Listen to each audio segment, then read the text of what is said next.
Golden Dome, the US anti-ballistic missile shield, has recently awarded some initial contracts, with each contractor receiving a modest $120,000 prize fund. This got me thinking about the use of prizes for technology advancement and exploration activities. This is not the first time that space prizes have been considered as a strategy. NASA currently pays for hardware and hopes it works successfully. Success could be returning scientific data or providing services such as communications, mobility, or imaging.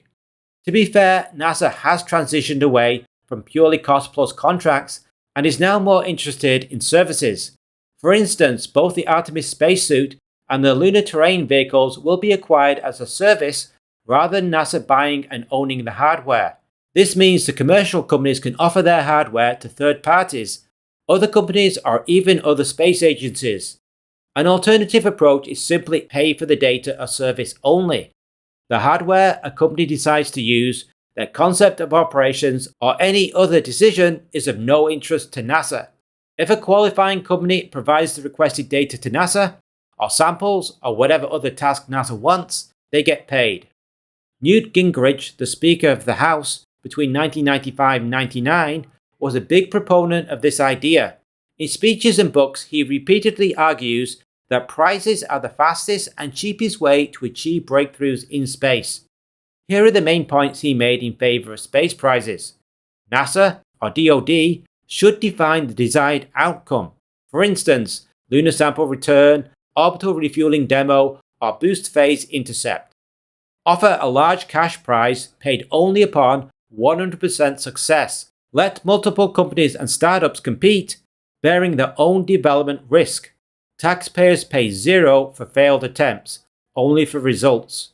You can see this philosophy in various programs, such as NASA's Centennial Challenges, Google Lunar X Prize, DARPA, and US Space Force programs, and most recently with the Golden Dome program that introduces the concept of prize pools. In a nutshell, Newt Gingrich's approach is pay for results, not hardware. Tiered pool prizes. Just offering a large cash prize would likely result in only large aerospace or space companies competing. The reason is small space startups lack sufficient cash or funding to pay for costs upfront.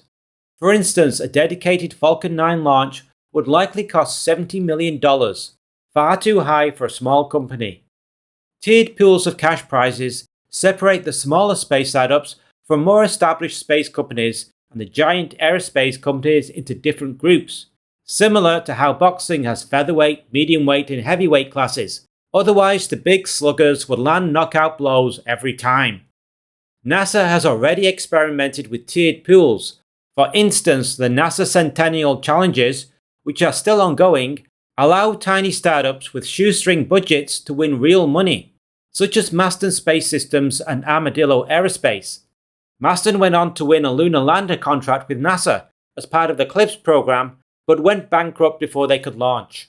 Google's Lunar X Prize was an attempt to pay for a private lunar lander, but all the teams ran out of money before launching. Google had a grand prize of $30 million, with payouts of $5 to $6 million for other achievements, such as range, lunar night survival, and water detection. DARPA has a launch challenge between 2018 and 2020, $10 million for launching a payload to low Earth orbit on a pre-announced date, another $10 million for launching again within weeks of the first launch, and a bonus of $2 million for the first executed launch, which Astra won. The two main prizes went unclaimed. However, a tiered approach to space prizes comes with some serious drawbacks. Sandbagging. Big players create spin-off small companies to compete in the junior league. This isn't theoretical, it happened multiple times in robotic prizes. Reduces incentive for the hard problem with a big prize payout. Companies may decide to go after the smaller prize, which is easier to achieve, especially the smaller space startups that don't have a lot of cash to compete. This lowers ambition and technical progress. Launch costs are too expensive for most competitors. Even with a large prize for a startup, for instance $30 to $50 million, it's still not enough to cover the launch costs. A dedicated Falcon 9 mission costs, realistically, $70 million, and that price doesn't include payload integration and testing, which could add another $5 to $10 million. Add another $1 million for launch insurance. If NASA covers the cost, then it starts to look like a traditional contract again. So, any better ideas? Smarter alternatives. Is there a way to preserve maximum competition while giving small startups a realistic shot? Milestone-based prizes. One approach is to use stair-step or milestone-based prizes. This approach pays increasingly bigger cash prizes for progressive milestones. This allows startups to get paid for early technical progress, such as ground tests or suborbital flights. The Commercial Lunar Payload Services program works in this way. This prevents a common problem of startups running out of money before crossing the finish line, as happened with the Google Lunar X Prize and with Masten and the NASA CLIPS program. Guaranteed launch slots or heavy subsidies for finalists. This solves the second problem, launch costs. Keep a huge grand prize open to all, but ring-fence 10 to 20% for the highest placed small startups. NASA and the US Defense Department run small business grants in this way. If a company passes an independent CDR, that is Critical Design Review, the US government provides a rideshare spot somewhere. CubeSats flew on the Artemis 1 launch using this method. Some combination of stair-stepping and government-furnished or heavily subsidized launch for credible competitors would be a good approach. A massive grand prize, think $1 billion plus, is needed to draw in the primes, while removing the one cost that blocks the smaller competitors, the launch vehicle. This seems to be the approach Golden Dome is using, and it maps well onto future NASA activities such as exploration, infrastructure, services, and data gathering. Let's look at an example to make the approach clearer. Mars Sample Return, an example. NASA is currently looking for commercial approaches to the Mars Sample Return program as costs have ballooned to over $11 billion and a return date stretching into the 2040s. How would a prize competition look for this program? Mars Sample Return program is a partnership between NASA and ESA, the European Space Agency, to return samples of Martian rocks that have been collected and stored in sample tubes across the Martian surface. The concept involves a mission to land on Mars, deploy a rover to pick up the samples, return them to an ascent lander that blasts off, rendezvousing with an orbiting vehicle that then heads back to Earth, landing softly so the precious Martian samples can be retrieved.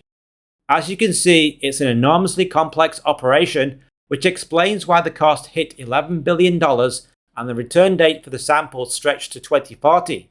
The existing NASA approach burdens US taxpayers with an enormous upfront cost with no guarantee of success.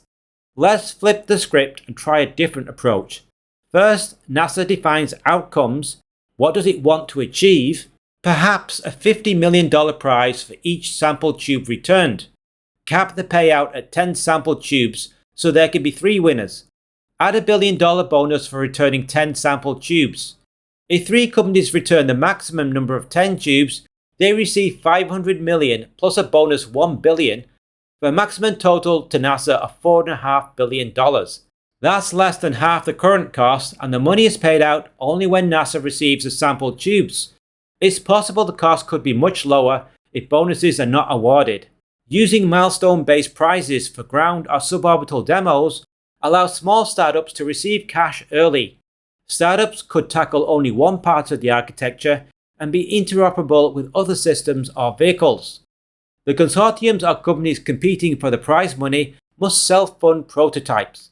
NASA could offer shared launch subsidies for finalists that successfully complete ground or suborbital demos. Verification by independent NASA panels ensures fairness.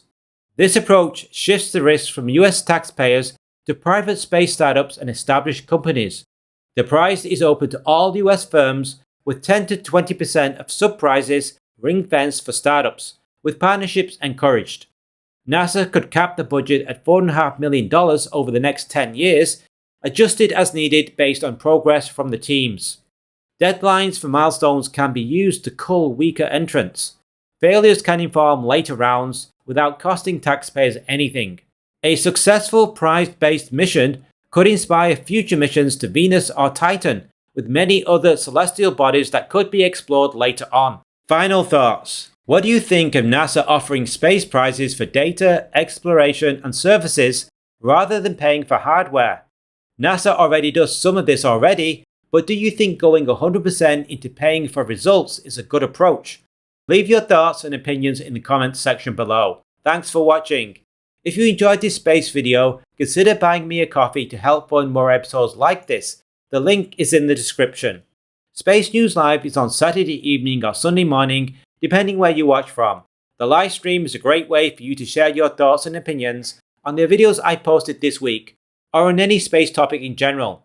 I highlight the most thought-provoking comments on videos I've received, along with late-breaking space news and previews of upcoming content. If you've got the time, please tune in and say hi. Be sure to like and subscribe so you'll see our upcoming videos. We make videos every week covering the space industry, with an emphasis on the smaller space startups that aren't covered so well on other channels. See you soon.